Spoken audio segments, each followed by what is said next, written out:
बाजार को एक और ट्रिगर मिल सकता है मंडे को होने वाली सेबी की बोर्ड मीट से। क्या है एजेंडा? काफ़ी इंपॉर्टेंट चीज़ें हैं इस एजेंडा में। मनी कंट्रोल के ब्रिजेश मिश्रा के पास चलते हैं। ब्रिजेश जी, गुड आफ्टरनून। बताइए क्या क्या क्या है एजेंडा में? वेरी गुड आफ्टरनून अनुज जी। एजेंडे में अगर देखें तो तीन चार चीज़ें अहम हैं। सबसे पहला है कि जो एफपीआईज के लिए जो नेटिंग ऑफ फंड है वो प्रपोजल एक है जो काफ़ी अहम है, जिसकी काफ़ी लंबे समय से मांग हो रही थी। यानी एफपीआई जब अभी अगर उनको बेचना भी हो और खरीदना भी हो तो उनको दोनों साइड का पैसा जो है वो पे करना पड़ता है, यानी बेचने के लिए भी और खरीदने के लिए भी। अगर एक ही दिन में ये दोनों सौदे कर रहे हैं तो उस स्थिति में भी उनको पूरा पैसा देना पड़ता है, यानी ग्रॉस लेवल पे सेटलमेंट होता है।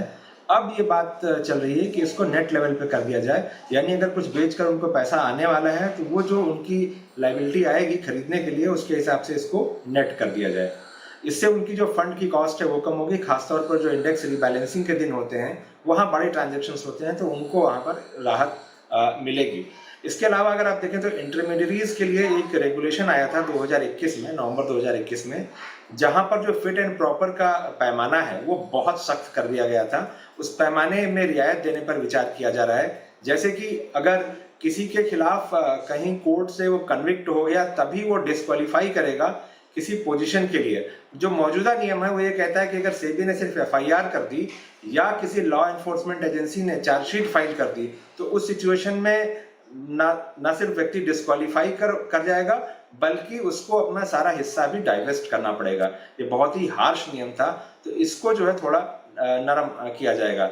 इसके अलावा जो सेबी के बोर्ड मेंबर हैं होल टाइम और जो सेबी के एम्प्लॉइज हैं उनके लिए जो कोड ऑफ कॉन्फ्लिक्ट पर एक को रिव्यू करने के लिए जो कमेटी बनी थी, उस कमेटी ने रिपोर्ट दी थी, उस पर एक बार चर्चा हुई थी बोर्ड में, लेकिन सेबी के जो सीनियर अधिकारी हैं उनकी तरफ से ऐतराज था कि ये कहीं ना कहीं उनके प्राइवेसी के आड़े आता है, तो उस नियम पर विचार नहीं हो पाया था पूरी तरह से। तो ये प्रस्ताव एक बार फिर से जो है सेबी बोर्ड को जा सकता है, सेबी बोर्ड जिस पर चर्चा कर सकता है। इसके अलावा रीट और इनविट के नियम जो हैं उन पर काफी बड़े पैमाने पर बदलाव जो है करने को बोर्ड जो है मंजूरी दे सकता है।